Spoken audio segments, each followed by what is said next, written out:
Now, I want to get busy on the first couple of subjects for today. Everybody that's okay, say I'm okay. Here's the first subject that I've found so interesting. I want to share it with you. Then I want to talk about personal development, the subject that I started listening to age 25 that revolutionized my whole life, from my mentor, Mr. Earl Shoaff. Here's an interesting subject. Just jot it down now. It's called enlightened self-interest. Enlightened self-interest. It's a fascinating study to study the idea of self-interest. But just make this note, all of us, have self-interest. The key is for it to be enlightened so that everybody wins and no one loses. Our first interest is to survive. What does it take to survive? Our second interest is to succeed.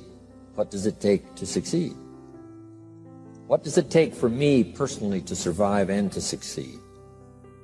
Can I legitimately be interested enough in the things that help me both succeed and survive? And here's what I discovered. The answer is yes. It's possible to exercise self-interest, but to do it in such a way that no one loses, everyone benefits. Key phrase. Life was not designed to give us what we need. Life was designed to give us what we deserve. We do not reap a harvest in the fall because we need it. We reap a harvest in the fall because we deserve it. Not necessarily from a moral standpoint. Of course, there are some moral laws as well, spiritual and moral laws. But just the basic laws that simply say if you wish to reap, you must plant. So jot this down. Reaping is reserved for the planters. And the reason they reap is because they deserve it. They're the planters. They deserve to reap. Interesting Bible phrase that says, if you keep knocking, you'll find open doors. Good phrase to jot down. If you keep knocking, you'll find open doors. Doors of opportunity. Doors of a chance to meet someone. Doors open for association. Doors open to find someone special. Doors open to find a unique business colleague. If you keep knocking, the phrase says, doors of opportunity are open to those who continually knock. So we don't find open doors of opportunity because we need them. We find them because we deserve them. Only those who knock deserve to find an open door. But the promise is, if you continually knock, you'll find doors of opportunity. It says, if you search, you will find. So make the note, it's good. Finding is reserved for the searchers because they deserve it. Now, at first they may have needed it, but they now know that just needing it is not sufficient. But if they need it, now they must qualify for it. The reason why you're going to be blessed with good ideas this weekend is because you've come searching. You've gotten on an airplane to come searching. Got in your automobile to come searching. You got here searching. Now you're ready to receive. And for those who search, they will find answers. They will find plans, imagination to stir yourself into action for future benefit. So if you search, to find a good idea, you must go looking, go searching. You've got to go to church. You've got to go to class. You've got to go to the seminar. You've got to go to the library. You've got to go to the books if you wish to find. Rarely does a good idea interrupt you. Rarely. But if you will search, you will find. So we get not what we need, but we get what we deserve.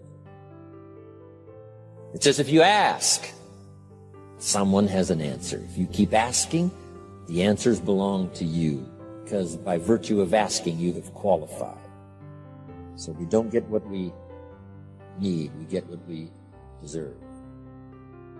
The mother on welfare should be taught in some small manner that hopefully she can begin deserving the welfare check. Not getting it because she needs it, but now starting to get it because she deserves it. If the welfare worker says to Mary, Mary, I brought a bucket of paint and a paintbrush, and the next time I come, if the door is painted and the fence here in front is painted, I give you the check for $450.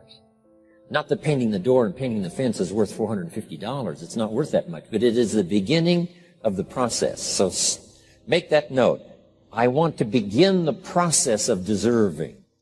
What would that be? What process should I begin engaging in to deserve good health, to deserve a good relationship, to deserve prosperity, to deserve an enterprise, to deserve the opportunity to build a city? What must I do to begin the process of deserving? So now the welfare worker comes back and the door is painted and the fence is painted, and now Mary gets the $450 to help take care of her children, not because she needs it, but because she's beginning to deserve it. Then the welfare worker thinks of some other project. She said, Mary, if these weeds are gone and this little garden is cultivated, when I come back, now that the door is painted and the fence is painted, if the weeds are gone and this little garden is cultivated, you get the $450. And step by step, a new life is emerging, learning the process of deserving it, not just needing. We teach our children at home, right? Child says, I need $10. So that language doesn't work here. There's plenty of money here, and the vaults are full. But to say I need $10 is not how you open the vault. So the child says what? Wow, how can I get that $10 that I need? So here's what they learn to say. How could I earn $10? Now the vault opens up. Now the money starts to flow. How could I earn $10?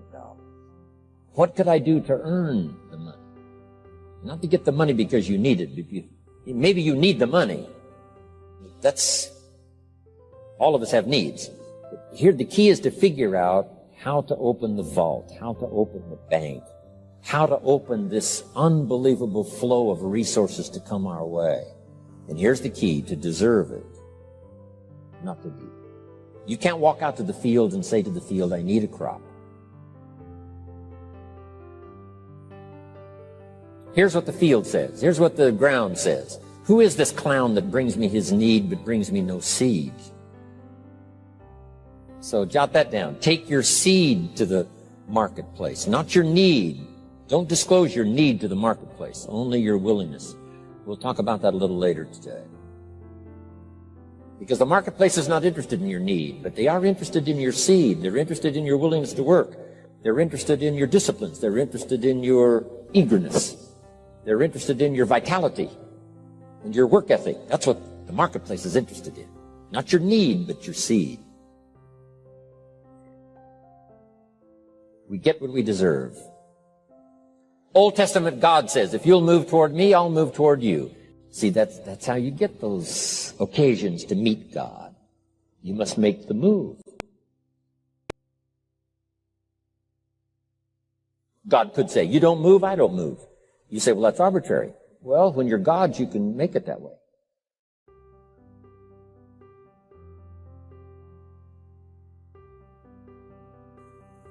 So, the law says if you wish to receive, now let's talk about enlightened self-interest. If you wish to receive, and we would call the wish to receive self-interest.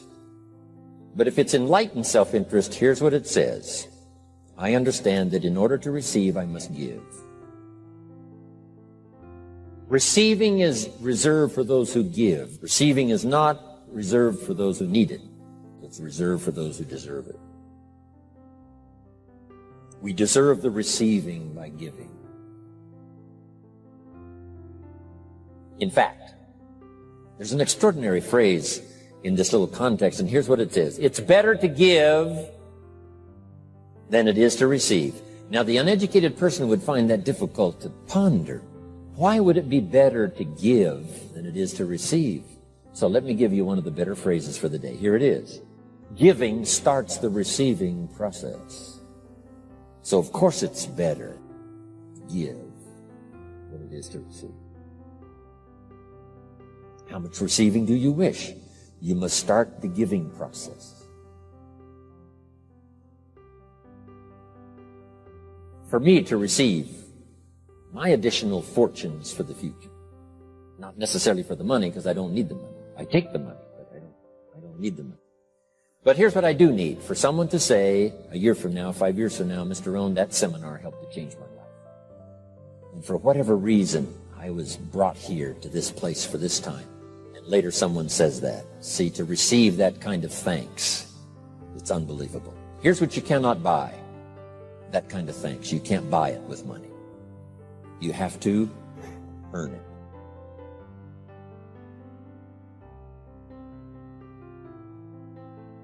Now let's expand a little further now. It's called the law of riches and wealth.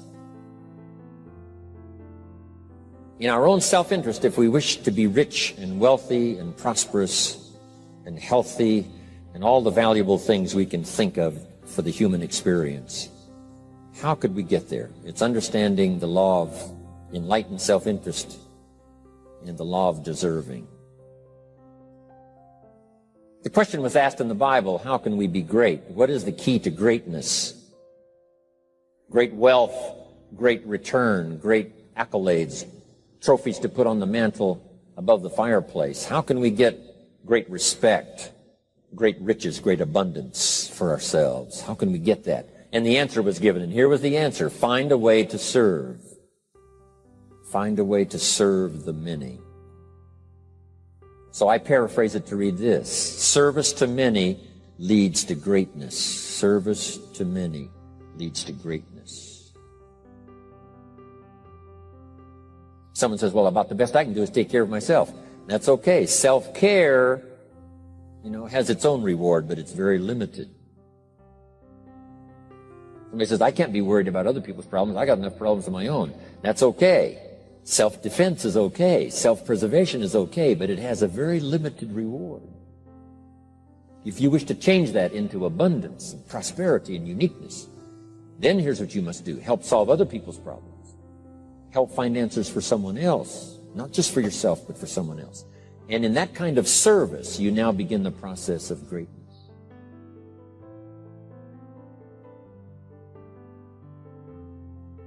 Someone asked the question, how can I be ruler over many? How could I manage a lot of people? How could I be the leader of a vast movement or enterprise? Here was the answer. Nothing wrong with that wish. We call that self-interest of the highest kind. Wishing to be the manager, the ruler, wishing to be presiding over many people. Here was the answer. Be faithful when the amounts are small. Be faithful when there's just a few. Be disciplined when there's only a few. That starts to entitle you to someday be ruler over many. You say, well, if I had a big organization, I'd really run it with a strong hand and I'd be a fabulous leader. But I've only got a few and I don't know where they are. See, that's not going to work. If you wish to preside over riches, you must start when the amounts are small. Someone says, oh, if I had a fortune, I'd really take good care of it, but I've only got a paycheck, I don't know where it goes. See, not knowing where it goes disqualifies you now for presiding over the fortune. We've all heard that, right? I don't know where it all goes. Did you ever hear that expression? Oh, we'd love to have you run the company. You don't know where it all goes. Somebody says, it just gets away from me. Oh, we'd love to have you run the world, right? It just gets away from you. Somebody says, it's only pennies and it's only a few. Here's where you begin to qualify for abundance and riches and greatness and respect, is to be disciplined when the amounts are small. Someone finds it unique, right, that this many people would come and hear what I've got to say for a whole weekend. But this is not where I started. I started with just a few. But I was so on fire with the few, trying to translate for them in my awkward ways back then what had happened to me. My life got changed, my income got changed, my health got changed, everything got changed for the better. And now I've lived the most extraordinary life. But it started with my passion for just a few, to translate for just the few. Someone says, well, there's just a few here. You know, does this meeting matter when there's only a few? And the answer is yes. Jot this down. You never know who's in the audience, whether it's a few or 1,000 or whatever. But you got to be faithful when there's just a few. Tell your story when there's just a few. Be just as passionate about ideas that can change someone's life when there's just a few. Now you begin. You're not fully qualified, but you begin the qualification to someday speak to many. Someday preside over a vast crowd.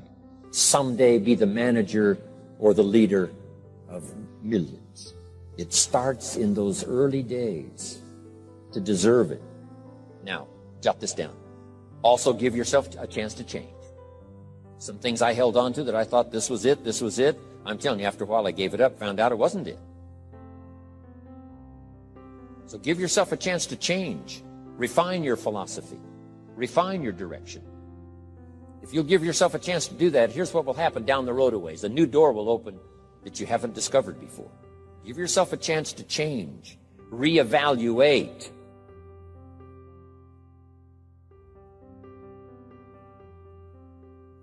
Okay. So let your library be a testimonial of your dedicated interest in accelerated personal development, that you will read whatever you have to read, you will hear whatever you must hear, and you will watch and see whatever you must see in order to make your life refined and worthwhile and achieve all of your purposes. That's what I want this stopping station to be these 3 days. Just to come here and sit for a while and listen and ponder and take notes and work hard.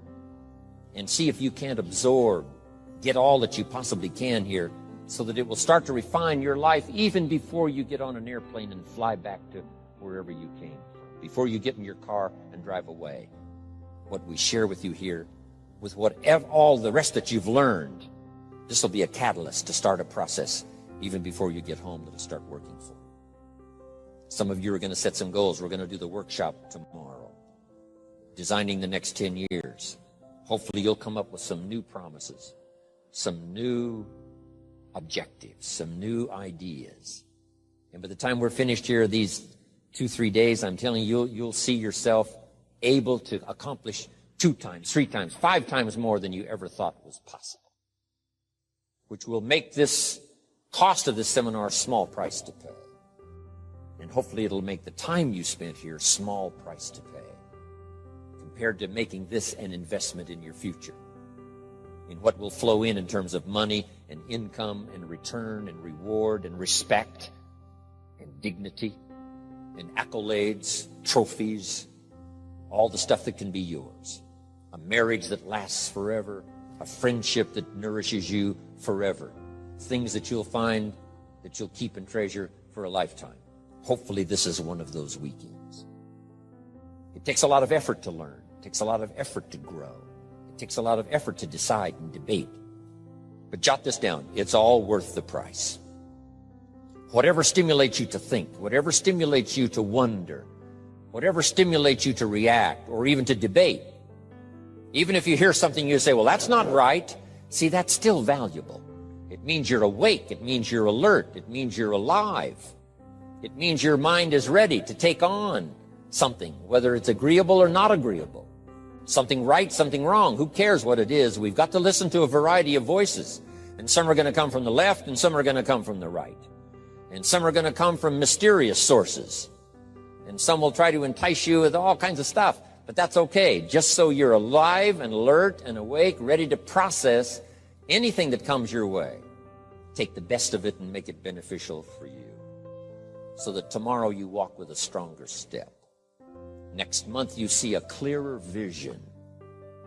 And a month from now, the purpose for your life is multiplied by 2, 3, 5. That's what I want to create here. So, now, to hurry and get through, because we have so many subjects to cover, let's cover now some other things under personal development. Here's one that's important as you read and as you listen and as you study and as you grow and as you take notes and as you fill up your journal. Then try to work on the ideas to make yourself valuable in the marketplace. Here's something to remember under personal development, some things I had to learn. First, steps to success. First of all, you need good ideas. Just decide right now you're going to accelerate your plan for collecting good ideas. Ideas for your life, ideas for your health, ideas for your marriage, your relationships. Ideas that stimulate. One idea sometimes leads to the next. And the 4 or 5 ideas in the future that really thrust acceleration into your life, you couldn't have gotten unless you went through the first one and the second one and the third one. Next, you need good plans. We're going to talk about time management and game plans tomorrow. You need a good health plan. Traveling around the world, you can imagine the kind of health plan I have to have. If I didn't have a superb, extreme, got to underline the word extreme, if I didn't have a superb, extreme health plan, do you think I could travel all over the world? People look at my calendar and say, impossible. I'm the only one that can do it. Everyone else is too young. Incredible.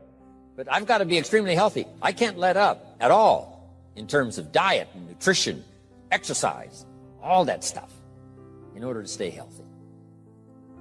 So a good health plan, a good family plan. Here's a good one, a good marriage plan. Some people just go along married with their fingers crossed. You've got to have a better plan than that. Some are whistling in the dark, hoping everything will work out. Not a good plan. You need a good plan for how to use the day. We'll talk about that tomorrow. Best kept secret of the rich. How to use your time. A good plan to meet the right people over the right amount of time to stimulate your life. You need a game plan for lifestyle. We'll talk about that later. So to succeed, we need good ideas and good plans. Here's the next. We have to learn to handle the passing of time. Because all of this takes time to learn, to grow, to change. Getting through the seasons takes time. The spring has a certain amount of time. The summer has time. The harvest has time. The winter has time. Learning to handle the passing of time. Jot this down if you're involved in business. You've got to give your project time. You've got to give your people time. Give people a chance to learn, chance to grow, chance to change. One of the great requirements, especially in such an industrialized, busy, mad, dashing society, and that is to have people patience. First, we exercise it with our children and our family. Getting people to work together, got to have patience, even with your family. If you're involved with independent people, it's a challenge. It's like herding cats, trying to get them to work together. Herding sheep is easy. They very quickly get going the same direction. But try herding cats. It's like your children. Different ages and different personalities and different opinions. To get the family all going the same direction, kind of working together to make things work, I'm telling you, it is a challenge. But if you'll have some patience, you can do it. Now, here's the big one, to have patience with yourself. Give yourself time to learn. Give yourself time to understand good ideas. Give yourself time to make changes and then grow into those changes. Give yourself time to refine your personality to fit the business, whatever business you're engaged in. In some you may have to speak up a little stronger, and some you may have to calm down just a little bit more. Just learn to refine your personality and your temperament to suit. All of us can do that, but it takes time. Have patience with yourself. We had to do that from the beginning. Learning to tie the shoestrings of your shoes. If you tried a couple of times and says, I'll never learn this, it's over. Say, no, you can't go through life with your shoes untied. Come on. Some people, maybe it happens for them a little quicker than others. Some people get the hang of it almost overnight. Someone else, it takes a little longer. If it takes you a little longer, have patience with yourself. Because patience has its own reward. Patience is a virtue of the extraordinary kind. We have to have patience with our employers. We have to have patience with government officials. You've got to have patience with IRS. You've got to have patience with the Army. You've got to have patience with the FBI. Here's a good thing to remember while you're exercising patience. Usually enough good people will finally make it right. You just got to jot that down. Usually enough good people will finally make it right. Not everyone in the community is going to toe the line and do the moral thing. But let me tell you what, most will. That's how we create a society that we can live in. Most will. Every teenager will not obey all the rules and regulations and live a model life. Not everyone will, but jot this down. Most will. Enough will. When the good Lord recruited 12, not every disciple, not every one of the 12, but it was enough of the 12 to start a movement that's lasted for 2,000 years. Not everyone, but enough. There's only been a couple of exceptions to that rule. One was the story of Sodom and Gomorrah. God was going to destroy Sodom and Gomorrah for their evil ways. Abraham had a friend that lived there. And Abraham implored and said, God, if I can go to Sodom and Gomorrah and find 50 righteous people, will you spare the city? And God said, Abraham, you've been such an excellent friend of mine. Yes, I'll spare the city if you can find 50. So he searches the city, can't find 50 good. Comes back and says, Lord, would you take 40? God says, Abraham, for you, come on, I'll do it. If you can find 40. So he searches for 40, can't find 40. And he comes back and says, would you take 30? Good Lord says, Abraham, only for you will I reduce it to 30. Can't find 30. Can't find 20. Abraham said, this is my last request. Would you take 10? God said, only for you, Abraham. So he went searching for 10. And you know the story. Couldn't find 10. That's the exception to the rule. So he said, Abraham, get your friend Lot and his family out of there because the end is coming. But that's the exception to the rule. So jot down the general rule. Most will. In a civilized society, most will obey the rules. In government, most will. Not every senator will, but what? Enough will to build a stable government and a future. Not everyone in the armed forces will, but enough will. Not everyone in the community will, but enough will. Not every teenager in this high school will, but I'm telling you, the most will. And that's how we survive in a civilized society, because most will. And that's a good feeling to know. Most will. Okay. So have patience. Next, under personal development, is learning to solve problems.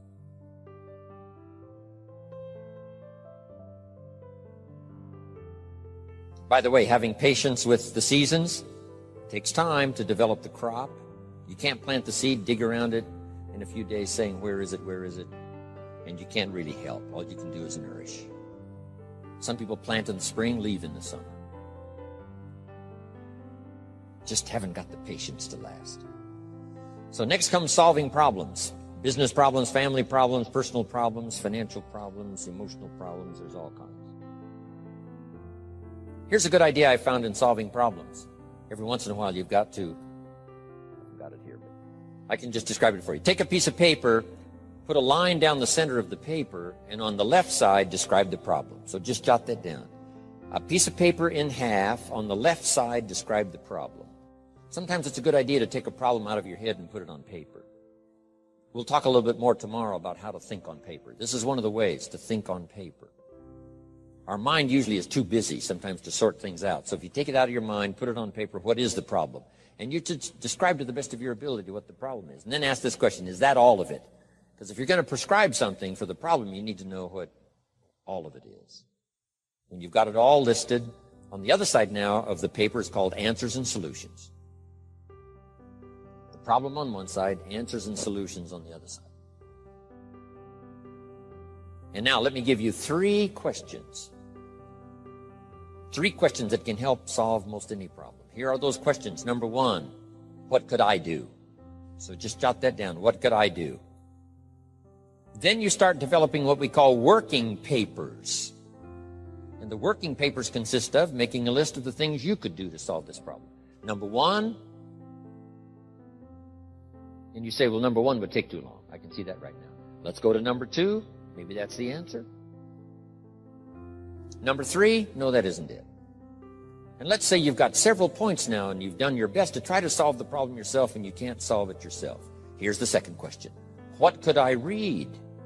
Maybe somebody spent a lifetime researching the problem you've got, and they've got some excellent answers from a lifetime of research.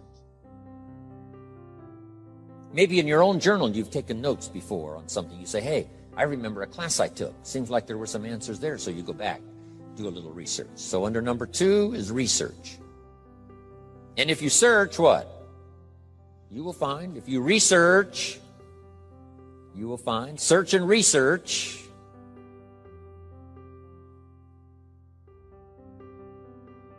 Now, research as soon as possible, because if the problem is severe, you don't want to wait till too late. My friend Kenny comes to me and says, he just lost a beautiful lady, fabulous lady. They got a divorce. She was really something. Then after his divorce, he comes to me and says, it's over. But he says, something strange. He said, I found a book in my own library that I think would have saved my marriage if I had read it before my divorce. And it was a book entitled How to Live with Another Person. He said, I should have read that book a long time ago. He finally read it, but it was...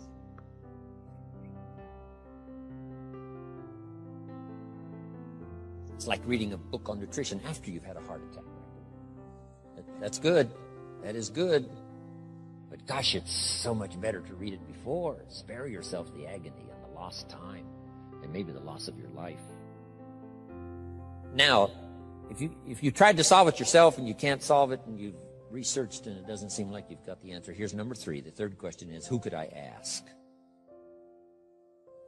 Is there someone around me that might have the answer to my problem? Now, under that, put this. Don't ask first now. Try to solve it yourself. Develop some working papers. What you think you might do, that still isn't it. Here's some books I've read. This guy's crazy. This guy, no answers. Haven't got it. Now I ask. But if you now can show your working papers to who you asked, you can't believe how swift the answer will come. All of us have heard this, but let's remind ourselves one more time and put it in your notes. We all love to help people who, first of all, try to help themselves. Back to the philosophy of deserve. I've tried to work it out, haven't got the answer. Maybe you can help me. Somebody is very willing to help you if they know you've tried first to help yourself. It works that way with our children, right?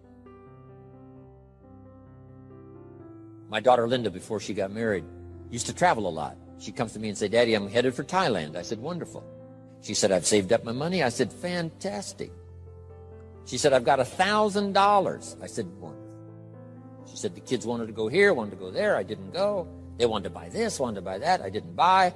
I got my money put aside, $1,000. I said, Linda, unbelievable. You must be my daughter. That's fantastic.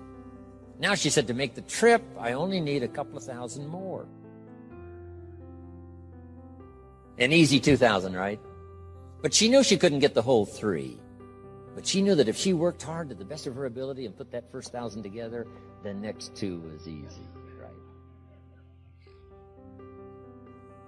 So, develop your working papers. Do your best to solve problems. Here's why you try to solve it on your own first. You need the mental and emotional muscle. You need the discipline.